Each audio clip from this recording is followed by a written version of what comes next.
মোহতারাম হাজিরিন, আরবি বর্ষের মাসের সূচনা হয় মুহররমের মাধ্যমে, সমাপ্তি হয় জিলহজ মাসের মাধ্যমে। 1446 হিজরি জিলহজ মাস শেষ হয়ে গিয়েছে। 1447 হিজরির মুহররম মাসের আজ প্রথম দিন।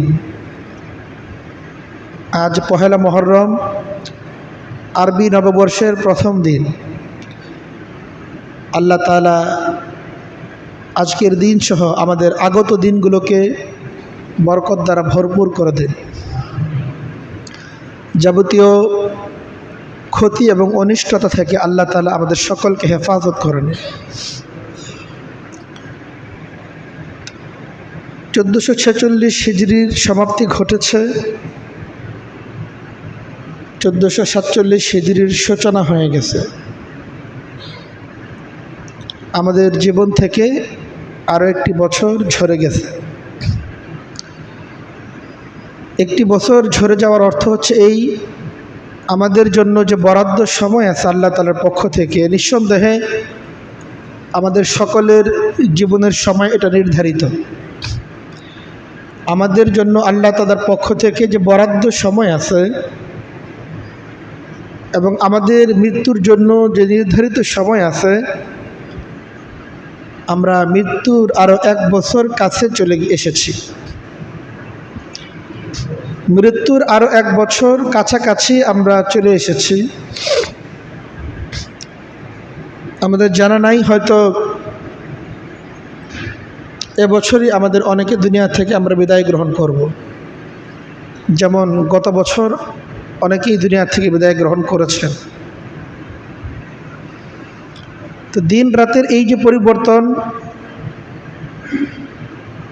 পূর্ব আকাশ থেকে সূর্য ওঠে, পশ্চিম আকাশে অস্ত যায়, এভাবে দিন পেরিয়ে রাত আসে, রাতের পর দিন, দিনের পর রাত, এভাবে সপ্তাহ পেরিয়ে মাস, মাস পেরিয়ে বছর। দিন আর রাতের এই পরিক্রমা, এটা অনেকের কাছে স্বাভাবিক একটা ব্যাপার। আবহমান কাল থেকে তো এটাই ঘটে আসতেছে। কিন্তু একজন চিন্তাশীল ব্যক্তি, যার অন্তরে আল্লাহ তাদের ভয় আছে, যার হৃদয়ে আখিরাতের ফিকির আছে, তার জন্য এটা স্বাভাবিক কোনো বিষয় এমন না, বরং এর মাঝে তার জন্য চিন্তার বহু খোরাক রয়ে গেছে। পবিত্র কোরআনে কারীমের মাঝে আল্লাহ বলেন, ইন্না ফি খালকিস সামাওয়াতি ওয়াল আরদি ওয়াখতিলাফিল লাইলি ওয়ান নাহারি লাআয়াতিল লিউলিল আলবাব। আল্লাহ বলেন, আসমান জমিনের সৃষ্টির মাঝে এবং দিন রাতের এই যে পরিবর্তন, যার ভিত্তিতেই একটি দিন, একটি সপ্তাহ, একটি মাস, একটি বছর নির্ধারিত হয়ে থাকে সূর্যের আগমন এবং বিদায়ের মাধ্যমে। আল্লাহ বলেন, লাআয়াতিল লিউলিল আলবাব, যাদের জ্ঞান আছে, যারা জ্ঞানী, তাদের জন্য এর মাঝে অনেক খোরাক রয়ে গেছে, অনেক নিদর্শন রয়ে গেছে, অনেক শিক্ষার উপকরণ তাদের জন্য এর মাঝে রয়ে গেছে। এক বর্ণনা হাদিসে কুদসি এর মাঝে এসেছে, ইয়া ইবনা আদম ইন্নামা আনতা আইয়াম, হে বনি আদম, আদমের সন্তানরা, ইন্নামা আনতা আইয়াম, তুমি তো কয়েকটি দিনের সমষ্টি। আমাদের হায়াত মানে কি? কয়েকটা দিনের সমষ্টি তো আমাদের হায়াত। ইন্নামা আনতা আইয়াম, তোমার জীবন হচ্ছে কয়েকটি দিনের সমষ্টি। কুল্লামা যাহাবা বাদুহু যাহাবা বাদুক, একটি দিন চলে যাওয়া মানে তুমি চলে যাওয়া। একটি দিন চলে যাওয়া, দিন সমষ্টির থেকে কিছু অংশ চলে যাওয়া মানে তোমার জীবন থেকে কিছু সময় চলে যাওয়া, আমার জীবন থেকে কিছু সময় চলে যাওয়া। কাজে একটি বছর চলে গেছে, অর্থ হচ্ছে এই, আমার জীবন থেকে একটা বছর শেষ হয়ে গেছে। আমার হায়াত যদি 40 বছর হয়ে থাকে, আমার বয়স এখন 38 বছর আছে, 39 বছর আছে, আর মাত্র 1 বছর আছে আমার মৃত্যুর সময়।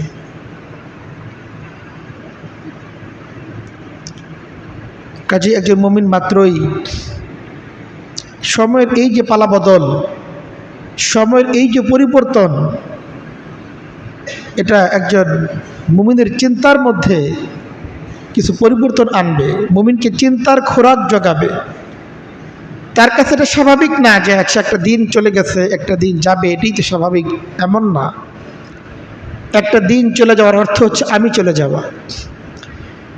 একটা দিন আসতেছে মানে আমার মৃত্যুর বার্তা নিয়ে একটা দিন আগমন করতেছে। কাজেই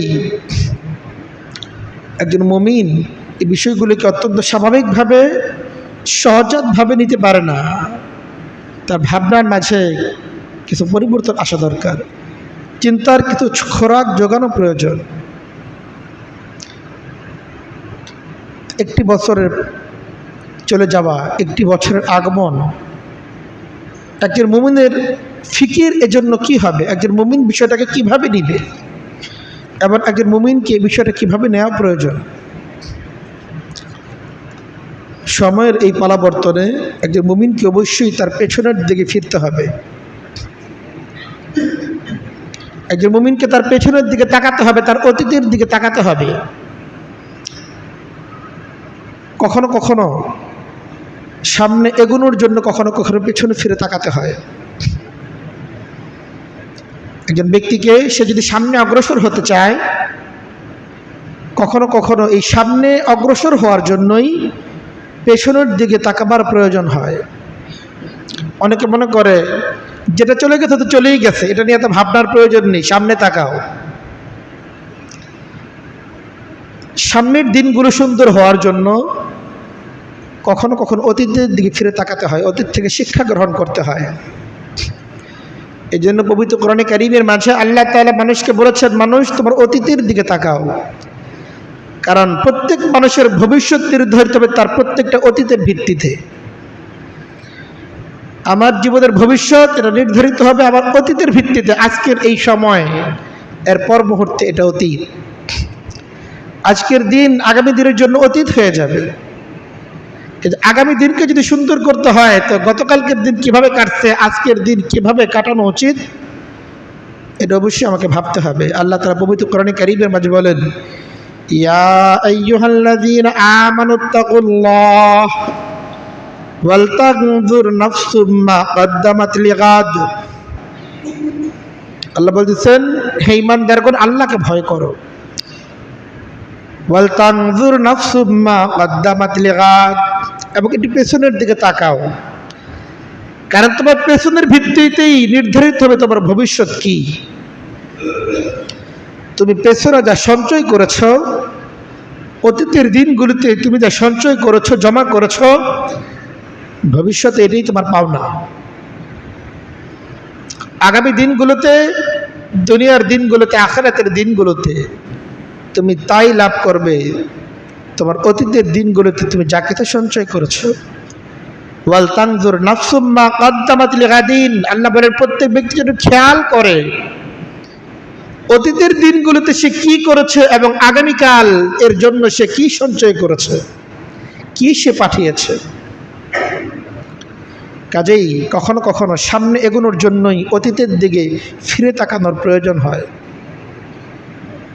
কাজেই একটা বছর আমাদের জীবন থেকে চলে গেছে, আমাদেরকেও পেছনের দিকে তাকাতে হবে, গত 1 বছরের আমার সঞ্চয় কি আসলে। গত 1 বছরে আমি, 1 বছর তো চলেই গেছে, বিগত 1 বছরে আমি কি সঞ্চয় করেছি। আমার যা কিছু সৌদা, যা কিছু আমি সঞ্চয় করেছি, এটা কি জান্নাতের খোরাক বেশি হয়েছে নাকি জাহান্নামের খোরাক বেশি হয়েছে। দুনিয়ার কি কি আমি সঞ্চয় করিয়েছি, কি কি আমি হারিয়েছি, আখিরাতের পথে কতটুকু অগ্রসর হওয়ার কথা ছিল, জান্নাতের পথে কতটুকু অগ্রসর হওয়ার কথা ছিল, কিন্তু বিপরীতে আমি জান্নাত থেকে কতটা দূরে সরেছি গত 1 বছরে। গত 1 বছরে আমার নেক আমাদের পাল্লা ভারী হয়েছে নাকি আমার ভুলের পাল্লা ভারী হয়েছে, বদ আমাদের পাল্লা ভারী হয়েছে, এটা অবশ্যই আমাকে ভাবতেই হবে। এটা আল্লাহর নির্দেশ। ভাবো, দেখো কি রেখে আসলো। বল তানজুর নাফসুম মা কদ্দামাত লিগাদ, মানুষ যেন দেখে বিগত দিনগুলোতে আগামীর জন্য সে কি সঞ্চয় করেছে।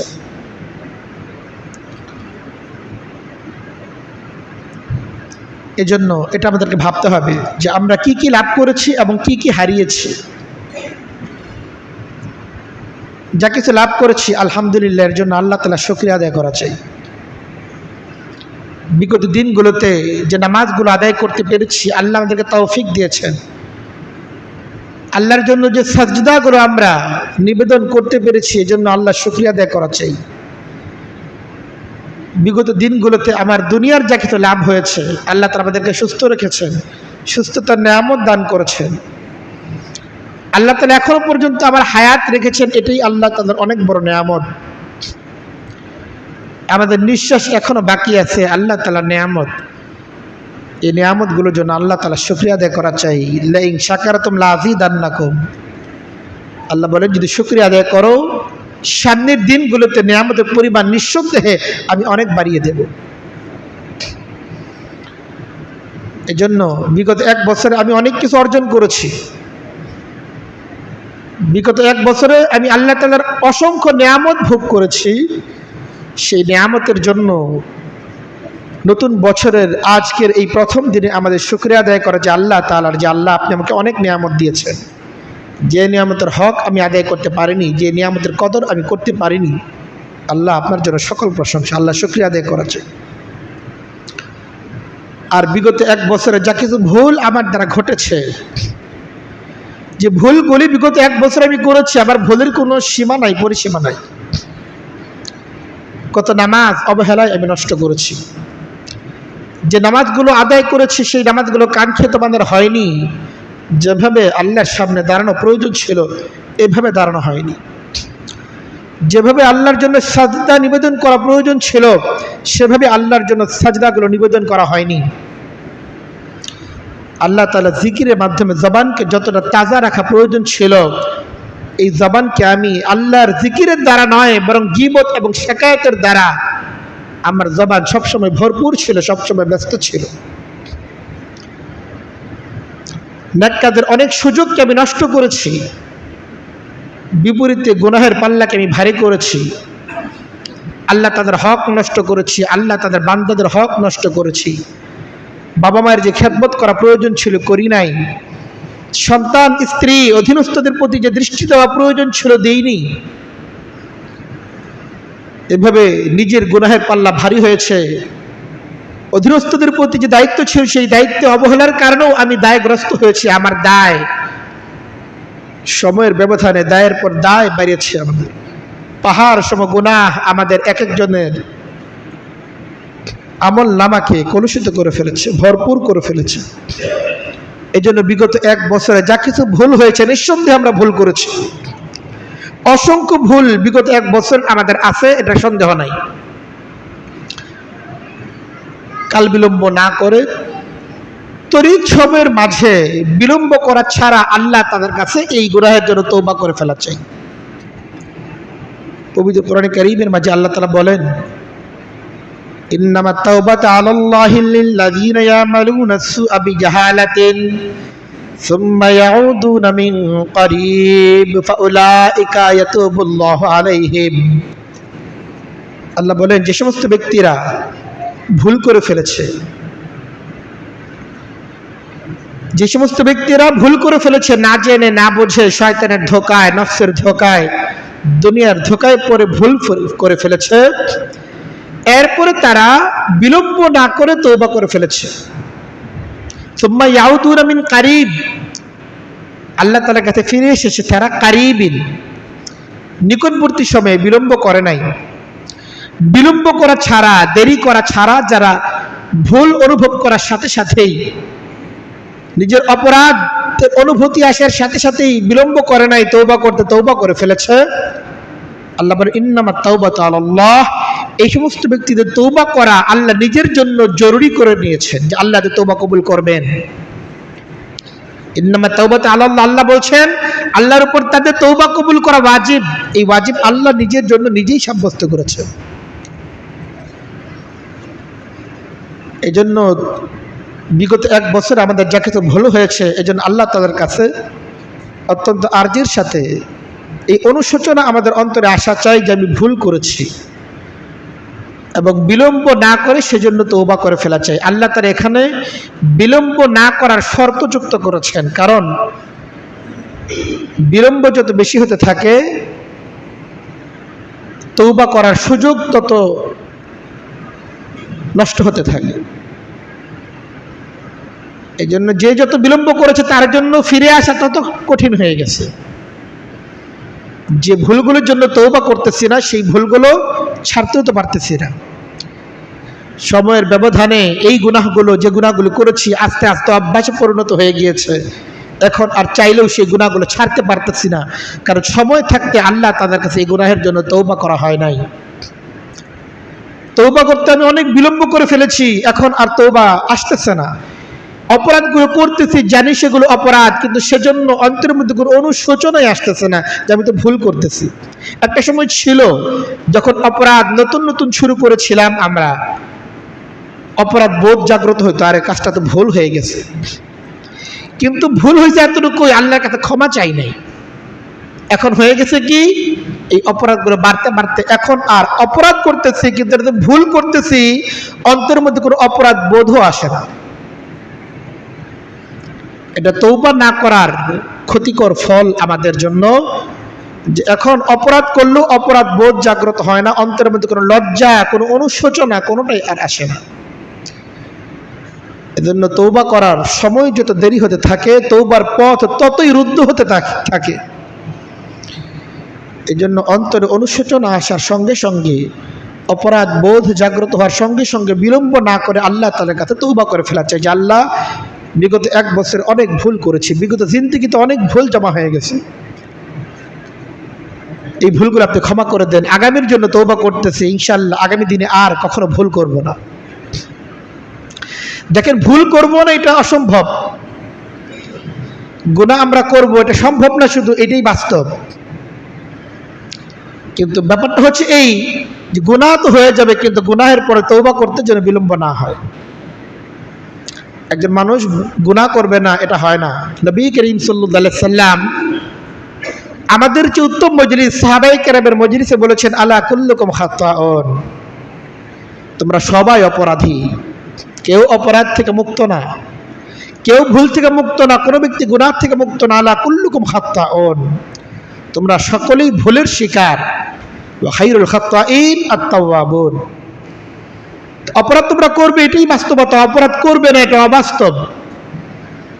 তবে সর্বোত্তম অপরাধী সেই ব্যক্তি যে অপরাধের পরে তওবা করতে বিলম্ব না করে, আল্লাহ তাআলার কাছে দ্রুত সময়ের মাঝে সে ফিরে আসে, আল্লাহ তাআলার কাছে তওবা করে ফেলে।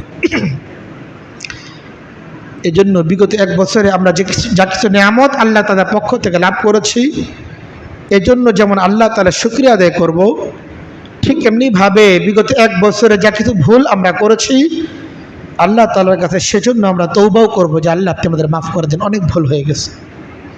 আগামী দিনগুলোতে ইনশাআল্লাহ আর ভুল করব না।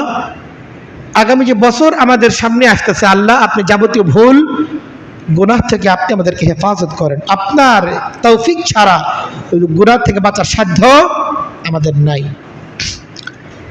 আল্লাহ তাআলা যদি আমাদেরকে তৌফিক না দেন গুনাহ থেকে বাঁচতে পারবো, ওয়া মা তাশাউনা ইল্লা আন ইয়াশা আল্লাহু রাব্বুল আলামিন, আল্লাহ তাআলা না চাইলে আমরা চাইলেও কিছুই হবে না, আমাদের চাওয়ার দ্বারা কিছুই হয় না যদি আল্লাহ তাআলা না চান। এই জন্য আল্লাহর কাছে চাওয়া চাই যে আল্লাহ আপনি আমাদের ক্ষেত্রে এই জিনিসটা চান যে আমরা যেন গুনাহ না করি। এই সিদ্ধান্তটা আপনি দিয়ে দেন যেন আমাদের যেন গুনাহ থেকে বাঁচা সহজ হয়। আগামী যে বছরটা শুরু হলো, নতুন বছর যেটা শুরু হলো 1447 হিজরির আজকে নতুন বর্ষের প্রথম দিন, আমরা বিশ্বাস করি নতুন বর্ষ নিঃসন্দেহে আমাদের জন্য অত্যন্ত সৌভাগ্য এবং বরকতের বার্তা নিয়ে আসবে।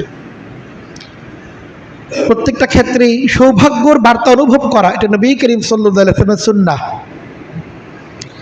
আর কোনো জিনিসকে কুলক্ষণে মনে করে এটা কুসংস্কার, এটা নবী করিম সাল্লাল্লাহু আলাইহি ওয়াসাল্লামের সুন্নাহ বিরুদ্ধ কাজ। অনেক জিনিসকে কুলক্ষণে মনে করে না মানুষ, এর কুফা বলে কি বলে না মানুষ বলে, এটা শনি লাগছে। এই যে শনির বার্তা কুলক্ষণে অনুভব করা এটা শরীয়ত কর্তৃক নিষিদ্ধ একটা বিষয়। অপরদিকে নবী করিম সাল্লাল্লাহু আলাইহি সাল্লামের সুন্নাহ হচ্ছে এই কোনো কিছু থেকে সুলক্ষণ গ্রহণ করা, কোনো কিছু থেকে সৌভাগ্যের বার্তা গ্রহণ করা, এটা নবী করিম সাল্লাল্লাহু আলাইহি সাল্লামের সুন্নাহ। কাজে আমরাও বিশ্বাস করি এবং আল্লাহ তাআলার কাছে দোয়া আমরা করি, নতুন বর্ষ যেটা আজ থেকে শুরু হলো, এই বর্ষটি আমাদের জন্য সৌভাগ্যের বার্তা নিয়ে আসবে। হাদিসের মধ্যে এসেছে, কানা রাসূলুল্লাহ সাল্লাল্লাহু আলাইহি সাল্লাম ইউজিবুল ফা'লুল হাসানু ওয়া কানা ইয়াকরাহু তিয়ারাতা। নবী করিম সাল্লাল্লাহু আলাইহি সাল্লাম প্রত্যেকটি জিনিস থেকেই আল্লাহ রাসূল সাল্লাল্লাহু আলাইহি সাল্লাম অত্যন্ত সুলক্ষণ গ্রহণ করতেন, সৌভাগ্যের বার্তা গ্রহণ করতেন। ওয়া ইয়াকরাহু তিয়ারাতা, এবং কুলক্ষণে কোনো কিছু থেকে অনুভব করা, এটা নবী করিম সাল্লাল্লাহু আলাইহি সাল্লাম অত্যন্ত অপছন্দ করতেন, এটাকে তিনি পছন্দ করতেন না। এবং তিনি বলেছেন, লা তিয়ারাতা ফিল ইসলাম, ইসলামে এই জাতীয় কুলক্ষণে গ্রহণ করার কোনো সুযোগ নাই। একজন মুমিন কোনো কিছুকে নিজের জন্য কুলক্ষণ মনে করবে না, বরং প্রত্যেকটা বালা এবং মুসিবতকেও সে নিজের জন্য সৌভাগ্যের বার্তাই মনে করবে। একজন মুমিন সে যদি কোনো বালা মুসিবতের সম্মুখীন হয়, বাহ্যিকভাবে অত্যন্ত বিপদ তার উপর চাউর হয়েছে, এটা যদি হয় তবুও সে মনে করবে এইটাই যেন, এটাও আমার জন্য সৌভাগ্যের বার্তাই বহন করে নিয়ে আসবে। কাজে আমরা বিশ্বাস করি নতুন বর্ষ যেটা শুরু হলো, এটা ইনশাআল্লাহ আমাদের দুনিয়া এবং আখিরাত উভয়টাই যেন বরকতের কারণ হবে, এবং নতুন বর্ষ আমাদের জন্য কোনো ক্ষতিকর বার্তা অবশ্যই নিয়ে আসবে না ইনশাআল্লাহ।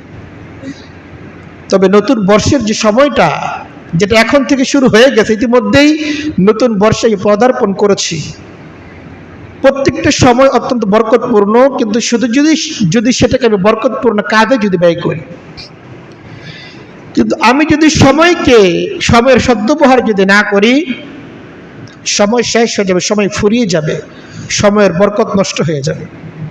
হাদিসের মধ্যে এসেছে, কিয়ামতের আগে সময়ের বরকত নষ্ট হয়ে যাবে। আল্লাহ রাসূল সাল্লাল্লাহু আলাইহি সাল্লাম বলেন, লা তাকুমুস সাআতু, ততক্ষণ পর্যন্ত কিয়ামত সংগঠিত হবে না, হাত্তা ইয়াতাকারাবাজ জামান, যতক্ষণ পর্যন্ত না সময়গুলো পরস্পর নিকটবর্তী হয়ে যাবে। সময় তো আগের মতোই থাকবে, দিন তো 24 ঘন্টাতেই হবে, কোনো সন্দেহ নাই, কিন্তু মানুষের কর্মকুফলের কারণে সময়ের বরকত নষ্ট হয়ে যাবে। হাত্তা ইয়াতাকারাবাজ জামান, আল্লাহ রাসূল সাল্লাল্লাহু আলাইহি সাল্লাম বলেন, হাত্তা কানা সানাতু কাশহারি তাকুনু সানাতু কাশহারি, এক বছর চোখের পলকে শেষ হয়ে গেল, মাত্র মনে হচ্ছে সেই দিন। হয় কি হয় না? হচ্ছে। এত তাড়াতাড়ি একটা বছর কেটে গেল, একটা সপ্তাহ কিভাবে কেটে গেল টেরও পাইলাম না। ওই দিন না মাসের 1 তারিখ, আজকে শুনতে 30 তারিখ, কিভাবে মাস শেষ হয়ে গেল। এটাই তো ঘটার ছিল। আল্লাহ রাসূল সাল্লাল্লাহু আলাইহি সাল্লাম বলেছেন, এটাই ঘটবে ভবিষ্যতে।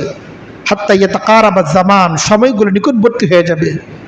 হাত্তা তাকুনু সানাতু কাশহারি ওয়া ইয়াকুনু আশ-শাহরু কাল জুমআতি, একটা মাস মনে হবে মাত্র একটা সপ্তাহের মতো।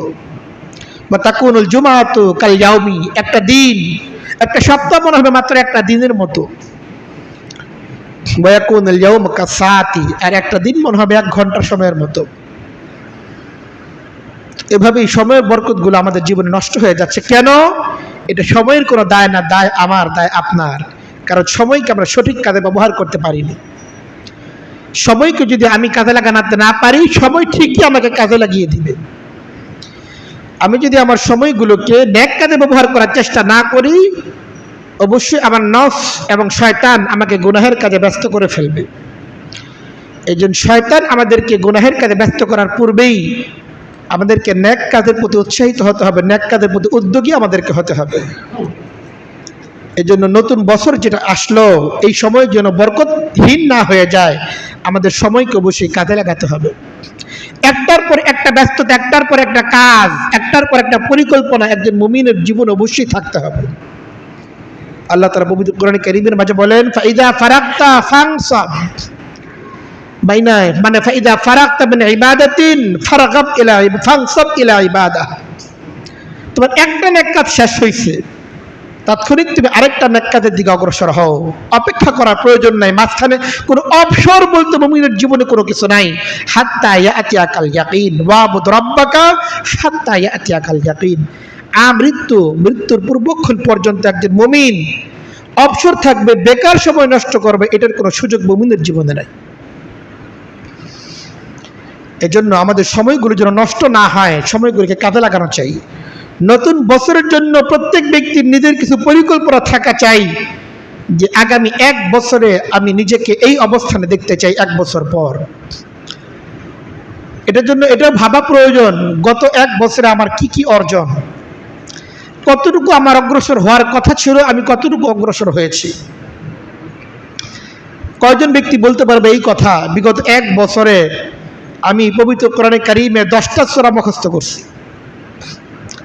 যারা মাদ্রাসায় সরাসরি পড়াশোনা করে না, এরা ছাড়া, মাদ্রাসায় পড়ুয়ারা ছাড়া সাধারণ আমরা যারা আছি, আমরা কয়জন এই দাবি করতে পারি যে বিগত 1 বছরে আমি পবিত্র কোরআনে কারিমের 10টা লাইন মুখস্থ করছি?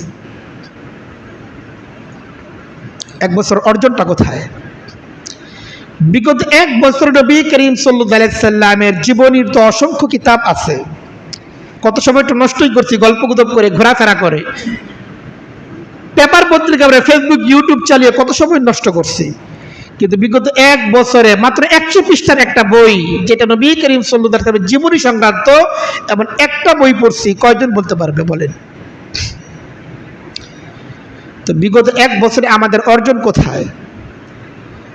এই জন্য বিগত 1 বছর অর্জন করতে পারি নাই তো ঠিক আছে, আফসোস, এজন্য আল্লাহ আমাদের ক্ষমা করেন। আগামী 1 বছরের জন্য আমরা পরিকল্পনা গ্রহণ করতে পারি। আগামী 1 বছরের জন্য কি আমরা এই পরিকল্পনা গ্রহণ করতে পারি না যে আগামী 1 বছর ইনশাআল্লাহ 1447 সাল যে শুরু হলো, এই বছর ইনশাআল্লাহ আমার কোন নামাজ ইনশাআল্লাহ কাজা হবে না? আমরা এই নিয়ত করতে পারি না?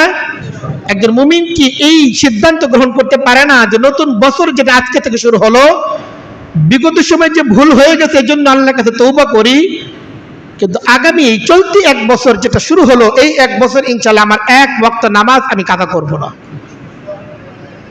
প্রতিদিন কোরআনে কারীম থেকে অল্প হলেও আমি তেলাওয়াত করব। নিজের জন্য টার্গেট নেই, প্রত্যেক ব্যক্তির টার্গেট আলাদা আলাদা হবে, সবার সময় সুযোগ একরকম না।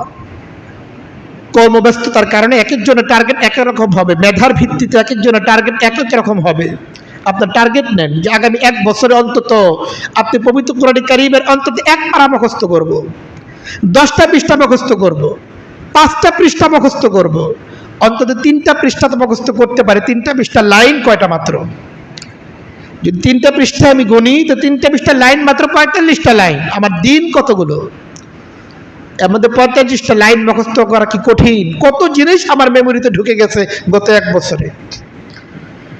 আগামী 1 বছরে আমরা কোরআনে কারীম দ্বারা আমাদের মেমোরিটাকে ফুল করার চেষ্টা করি, ফিকির করি, সিদ্ধান্ত গ্রহণ করি যে আগামী 1 বছর আমি নিজেকে এই উচ্চতায় দেখতে চাই, দুনিয়ার লাইন উচ্চতায় দেখতে চাই, আখিরাতের লাইন উচ্চতায় দেখতে চাই।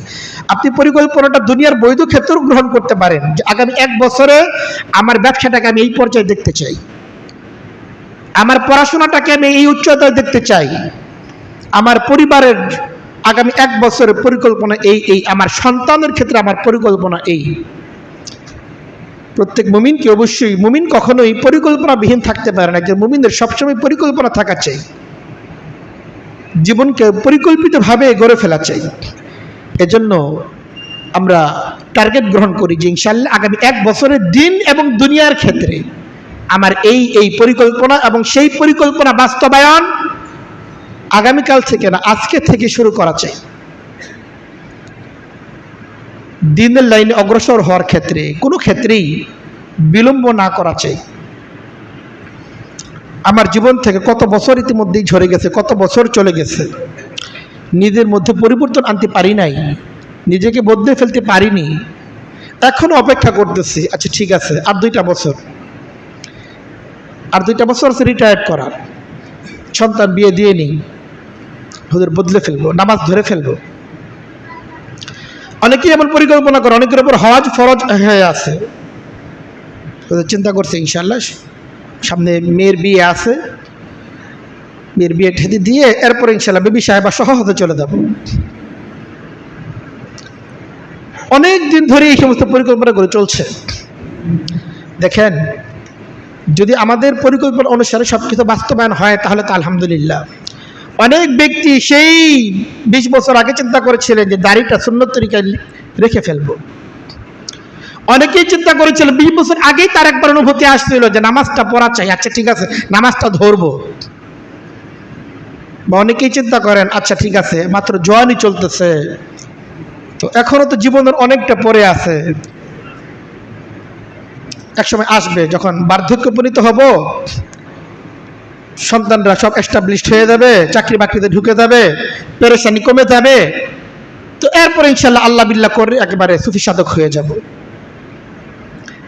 দেখেন বাস্তবেই যদি ব্যাপারটা এমনই হয় যে আমাদের সন্তানরা পড়াশোনা শেষ করে ফেলছে, সবাই চাকরি বাকরিতে ঢুকে গেছে, নাতি নাতকর হয়ে গেছে, সবাই আপন আপন জায়গায় সুখী সংসারী, এবং পরবর্তীতে আমি যখন সমস্ত কাজ থেকে ফারেক হয়ে গিয়েছি, অবসর হয়ে গিয়েছি, এবার আমি আল্লাহর ঘর মসজিদ চলে আসছি, সারাক্ষণ তাসবিহ তাহলিল করি, জিকির আজগার করি, চোখে পানিও আসে, ইস্তেগফার করি। তো আমাদের পরিকল্পনা যেগুলো আছে এইভাবে যে এইভাবে হবে, এরপরে ইনশাআল্লাহ মৃত্যুর আগেই ইনশাআল্লাহ নিজেকে বদলে ফেলবো। ঘটনা যদি সব এইভাবেই ঘটে যায় যেটা আমরা পরিকল্পনা সাজাইছি, তাহলে তো আলহামদুলিল্লাহ, এটা আমরা ভাগ্যবান ব্যক্তি যে আসলেই মৃত্যুর আগেই একটা পরিবর্তন হয়ে গেছে, তওবা ইস্তেগফার করে একেবারে সুফি সাধক হয়ে গেছে মাশাআল্লাহ। তো আলহামদুলিল্লাহ, এমন যদি হয় আলহামদুলিল্লাহ। কিন্তু আগামীকাল পর্যন্ত আপনার হায়াত আছে এই নিশ্চয় আপনাকে কে দিল? পরিকল্পনা যে আমাদেরটাই বাস্তবায়ন হবে এই নিশ্চয়তা আমাকে কে দিল? আগামীকাল পর্যন্ত আমি থাকবো এই নিশ্চয়তা আমার কে দিল? কে জানে, হয়তো আগামীকাল এই মসজিদের মাইকে এলান হয়ে যাবে অমুকের সন্তান অমুক গত রাতে দুনিয়া থেকে বিদায় গ্রহণ করছে। এটা হইতে পারে না? কোনো না কোনো মসজিদে প্রতিদিন এলান কি হচ্ছে না? অবশ্যই হচ্ছে। এজন্য অবশ্যই নিজেকে বদলে ফেলার জন্য, নিজের পরিবর্তনের জন্য অপেক্ষা না করা চাই। কারণ হয়তো আমি পরিবর্তন হওয়ার আগেই ইচ্ছে ছিল, কিন্তু আমার পরিবর্তনের আগেই মৃত্যু আমার দ্বার পর্যন্ত পৌঁছে গিয়েছে।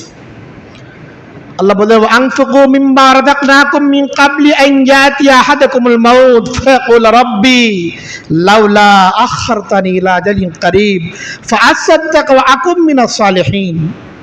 আল্লাহ বলেন দ্বীনের লাইনে তোমরা খরচ করো, আনফিকু মিম্মা রাযাকনাকুম, আমি তোমাদেরকে যে রিজিক দান করেছি তার থেকে খরচ করো, ব্যয় করো, মিন ক্বাবলি আন ইয়াতিয়া আহাদাকুমুল মাউত, মৃত্যু তোমার পর্যন্ত পৌঁছে যাওয়ার পূর্বেই। অনেক দানের পরিকল্পনা ছিল, আচ্ছা ঠিক আছে এখন তো অনেক ব্যস্ততা খরচা দিয়ে আছে, আচ্ছা এখন একটু থাক, পরে ইনশাল্লাহ দানটা করব, অমুক মাদ্রাসায় এই কিনে দিব, মসজিদের কি কি প্রয়োজন দেখে দিব। আল্লাহ বলেন ক্বাবলি আন ইয়াতিয়া আহাদাকুমুল মাউত, মৃত্যু আসার আগেই এগুলো দান করে ফেলো। ফায়াকুল রাব্বি লাউলা আখখারতানি, হতে পারে আগামীকাল তোমার জিন্দেগির শেষ দিন হবে, আজকে তোমার জিন্দেগির শেষ দিন, আগামীকাল তোমার দুনিয়া থেকে বিদায় গ্রহণ করতে হবে। এমনকি হতে পারে না যে সকাল আমরা পার করে ফেলেছি, এটাই আমার জিন্দেগির শেষ সকাল ছিল, এটা কি হইতে পারে না? আজকের এই দুপুর, যে দুপুর এখন আমরা কাটাচ্ছি, এটাই আমার জিন্দেগির সর্বশেষ দুপুর হতেই পারে। যে রাত আমার জীবন থেকে চলে গেছে, হতে পারে এটা আমার জিন্দেগির শেষ রাত ছিল, আজকের সূর্যাস্তের পূর্বেই আমার দুনিয়া থেকে বিদায় গ্রহণ করতে হবে। এই পৃথিবীতে অনেক ভাই অনেক বোন নিঃসন্দেহে আজকে রাতের পূর্বেই তো দুনিয়া থেকে বিদায় গ্রহণ করবে, তাদের তালিকায় আমার নামও তো থাকতে পারে। কে আমাকে এই দিল যে আগামীকাল পর্যন্ত আমি আসি? আল্লাহ বলেন কাজে মৃত্যু তোমার পর্যন্ত পৌঁছার আগেই পরিবর্তন হয়ে যাও। যাকে সিদ্ধান্ত নিয়েছেন এক কাজ করার, দেরি না, এখন শুরু করো। ফায়াকুল রাব্বি লাউলা আখখারতানি ইলা আজালিন কারীব, মৃত্যু যখন চলে আসে তখন আল্লাহর বলে আল্লাহ একটু সুযোগ দেন, মৃত্যুটাকে একটু বিলম্ব করে দেন। ফাআসাদদাকা, যাকে তো সম্পদ আপনি দিচ্ছেন সব দান করে দিব, ওয়া আকুম মিনাস সালিহিন, আল্লাহ একটু সুযোগ দেন, আর একটা বছর দেন, নেককার হয়ে যাব। এই সুযোগ কি আর আসবে? মৃত্যু কারো দোয়ারে উপস্থিত হলে সে আর কখনো ফিরে যাওয়ার জন্য আসে না। আপনার দোয়ারে মৃত্যুর আগমন একবারই ঘটবে, এটাই শুরু, এটাই শেষ। কোনোদিন মৃত্যুর ফেরেশতা দোয়ার থেকে খালি হাতে ফেরত যাবে না, রূহটা নিয়ে সে যাবে। কাজেই নিজেকে পরিবর্তন করার জন্য যা কিছু প্ল্যান আমরা করতেছি সেগুলোকে বিলম্ব না করি, দ্রুত সময়ের মাঝে করি। আল্লাহ রাসূল সাল্লাল্লাহু আলাইহি ওয়াসাল্লাম বলেন মান আরাদাল হাজ্জা ফালইয়াতাআজ্জাল, যে ব্যক্তি হজের নিয়ত করেছে সে যেন বিলম্ব না করে, তাড়াতাড়ি করে। যে ব্যক্তি নামাজ ধরার নিয়ত করেছে যেন তাড়াতাড়ি করে। বিলম্ব যেন না করে, যাচ্ছে ঠিক আছে পরে করতেছে, না, এটা এখনের জিনিস, এটা তো আগামীকালকের জিনিস না, আসলে এটা তো আজকের জিনিস, এই পরিবর্তনটা। এজন্য যে কোনো নেক কাজে হোক না কেন, সেই নেক কাজের জন্য আর বিলম্ব না করা চাই। আমার তো বড় আশঙ্কা হয়, যে সকল ভাইরা এখনো নামাজ ধরেন নাই, সময় শেষ হয়ে যাচ্ছে, নামাজ ধরার সুযোগ কি আপনার হবে? অনেক মানুষ আর অনেক বছর আগেই চিন্তা করেছিলেন নামাজ ধরার, কই এখনো তো তাদের নামাজ ধরার সুযোগ হলো না। চুল দাড়ি পেকে গেছে, কিন্তু এখনো তার নামাজ ধরার সুযোগ হয় নাই। ব্যস্ততাগুলো কমে গেছে, কিন্তু এখনো তার নামাজ ধরার সুযোগ হয় নাই। আর কবে তার নামাজ ধরার সুযোগ হবে বলেন? কাজে আপনিও যে ভাবতেছেন ভবিষ্যৎ আপনার জন্য উজ্জ্বল হয়ে যাবে, আপনি ভবিষ্যতে নিজেকে সব বদলে ফেলবেন, এক মুহূর্তে সবকিছু বদলে যাওয়ার না, বদলাতে হলে এখন বদলাতে হবে। কাজে আসুন নতুন বছরের এই পালা বদলে আমরা সিদ্ধান্ত গ্রহণ করি, যে বছর আজকে থেকে শুরু হলো, এই বছর আমাদের পরিবর্তনের বছর, নিজেকে আজ থেকে বদলে ফেলবো, আল্লাহর হুকুমগুলো পালন করার চেষ্টা করবো, আল্লাহর নাফরমানি থেকে আমরা বিরত থাকার চেষ্টা করবো ইনশাআল্লাহ। নতুন বছরের প্রথম মাস, আজকে মুহররম মাসের প্রথম দিন। মুহররম মাস আল্লাহ তাআলার কাছে বড় সম্মানিত মাস। হাদিসের মধ্যে এসেছে, আল্লাহ রাসূল সাল্লাল্লাহু আলাইহি সাল্লাম বলেন, পবিত্র কোরআনে কারীমের মাঝেও আল্লাহ তাআলা এই সম্মানিত মাস সম্পর্কে ইরশাদ করেছে, ইন্না ইদ্দাতা শুহুরি ইনদাল্লাহি 12 শাহরান ফি কিতাবিল্লাহি ইয়াওমা খালাকাস সামাওয়াতি ওয়াল আরদ। আল্লাহ তাআলা বলেন, যেদিন আল্লাহ তাআলা আসমান সৃষ্টি করেছেন, জমিন সৃষ্টি করেছেন, সেদিন থেকেই বছর 12 মাসে হবে, এটা আল্লাহ তাআলা সিদ্ধান্ত, যেটা আল্লাহ তাআলা তার কিতাব লৌহে মাহফুজের মাঝে এই সিদ্ধান্ত লিখে দিয়েছেন। মিনহা আরবাতুন হুরুম, এই 12 মাসের মাঝে 4টি মাস অত্যন্ত সম্মানিত মাস, এবং এই 4টি মাসের মাঝেও মুহররম মাস সবচেয়ে সম্মানিত মাস। মিনহা আরবাতুন হুরুম যালিকা দ্বীনুল কাইয়্যিম, এটি আল্লাহ তাআলা শরীয়তের সিদ্ধান্ত। ফালা তাযলিমু ফীহিন্না আনফুসাকুম, কাজেই তোমরা এই সমস্ত মাসগুলোতে নিজেদের উপর জুলুম করো না। নিজেদের উপর জুলুম না করার অর্থ কি? কেউ কি মনে করেছে নিজের উপর জুলুম করছে? করে নাই তো। কিন্তু যে কর্মগুলো করতেছে, যে কর্মগুলো ভবিষ্যতে আমার জন্য বিপজ্জনক হবে, আমার আখিরাতকে বরবাদ করে ফেলতেছে, এখন এর ক্ষতি আমি অনুভব করতেছি না, কিন্তু আগামী দিনগুলোতে ক্ষতি নিয়ে আসতেছে, নিঃসন্দেহে আমি এই কাজের মাধ্যমে নিজের উপর জুলুম করতেছি। গুনাহের কাজ করার অর্থই হচ্ছে নিজের উপর জুলুম করা। কাজেই মুহররম মাস অত্যন্ত সম্মানিত মাস, এই মাসের সম্মান যেন আমাদের দ্বারা হানি না হয়, এটার জন্য চেষ্টা করা চাই। মুহররম মাসে এই সিদ্ধান্ত গ্রহণ করা চাই যে এই মুহররম মাসে আমার দ্বারা যেন একটা গুনাহের কাজ না হয়ে যায়। ইচ্ছা করি, অন্তত নিয়তটা করার চেষ্টা করি যে মুহররম মাসে আর গুনাহ করব না। মুহররম মাসে নামাজগুলো জামাতের সাথে আদায় করবো, মসজিদে এসে নিয়ত তো করতে পারি, অন্তত পারি বা না পারি পরে। অনেকে নিয়ত করতেই প্রস্তুত হয় না, নিয়ত করলেই তো একটা ঝামেলা চলে আসবে, এই কষ্ট, এত নামাজ টামাজ পড়া, আল্লাহ মাফ করে। একজন ব্যক্তি নিয়তের তৌফিক থেকেও বঞ্চিত হয়ে যাওয়া তো কত বড় বঞ্চনা। অনেক ব্যক্তি আমল করতে পারে না, এটা এত বড় বঞ্চনা না। কারণ আমল তো সবাই সব আমল করতে পারবে এটা হয় না, আমল ছুটবে, এটাই স্বাভাবিক। কিন্তু আমলের নিয়তটুকু পর্যন্ত করতে না পারা, এর মতো বঞ্চনার কোনো শেষ নাই।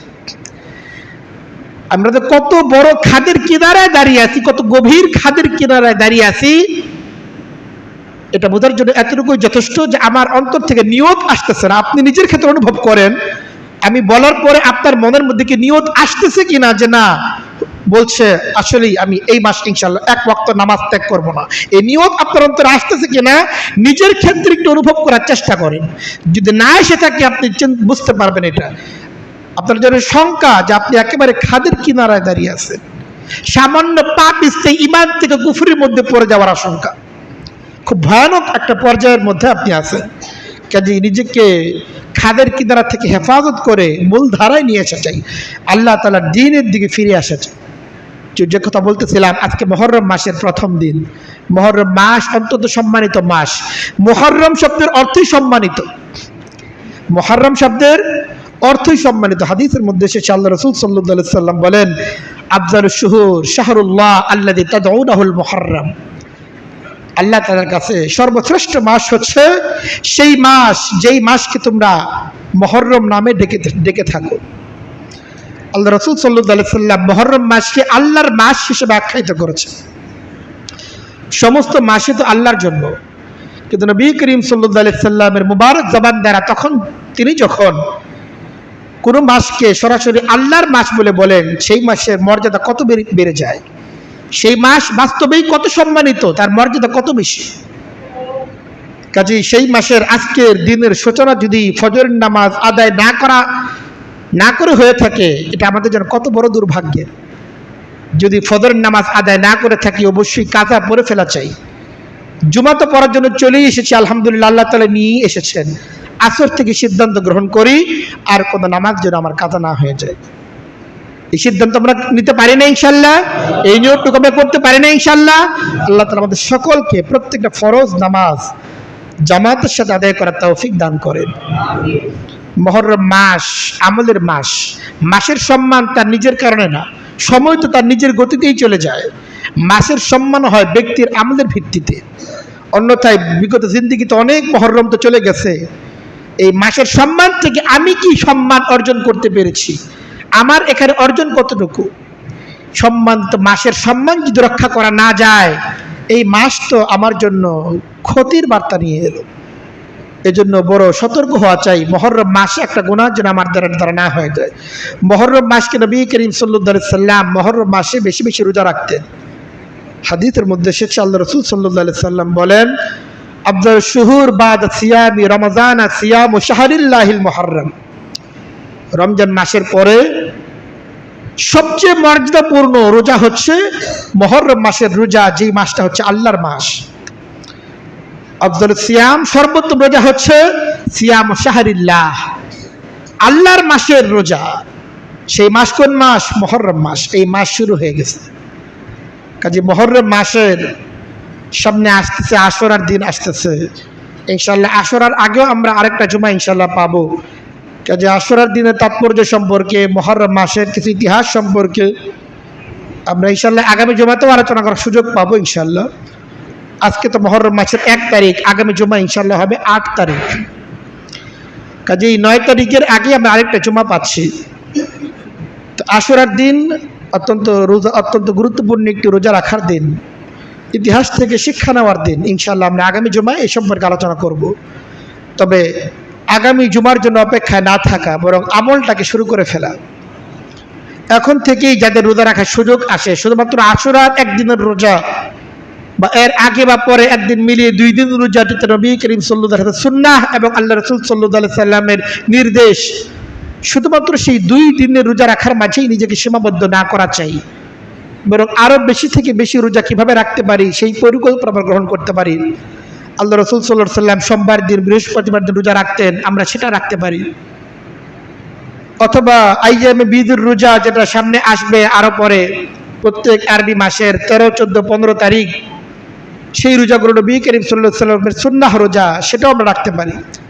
কখনো আল্লাহ রাসূল সাল্লাল্লাহু আলাইহি সাল্লাম প্রত্যেক মাসের যে 3 দিন রোজা রাখতেন, কখন 1 তারিখ, 2 তারিখ, 3 তারিখ এভাবে রাখতেন, কখনো 27, 28, 29 এভাবে রাখতেন, কখনো 1, 11, 21 এভাবেও রাখতেন। নবী করিম সাল্লাল্লাহু আলাইহি সাল্লাম বিভিন্নভাবে এই রোজাগুলো রাখতেন। তো মুহররম মাস যেহেতু রোজা রাখার জন্য মাস একটা, রমজান মাসের পর রোজা রাখার জন্য সবচেয়ে গুরুত্বপূর্ণ, সবচেয়ে ফজিলতপূর্ণ মাস মুহররম মাস। কাজে এই মাসটাকে আমরা গুনাহ থেকে পর্যন্ত থাকবই, গুনাহ তো পরিহার করবই, অন্যান্য নেক আমলের পাশাপাশি বেশি থেকে বেশি রোজা রাখার জন্য ইনশাআল্লাহ চেষ্টা করব। আল্লাহ তাআলা আমাদের সকলকে নতুন যে বর্ষের পহেলা নববর্ষ, আজকে নতুন বর্ষ আমাদের জন্য সৌভাগ্যের বার্তা নিয়ে আসে। আল্লাহ আমরা যেন এই বছরটাকে যেন কাজে লাগাতে পারি, দিন এবং দুনিয়ার ক্ষেত্রে অগ্রসর হতে পারি। আল্লাহ তাআলা আমাদের সকলকে তৌফিক দান করেন। ওয়া আখিরু দাওয়ানা আলহামদুলিল্লাহি রাব্বিল আলামিন।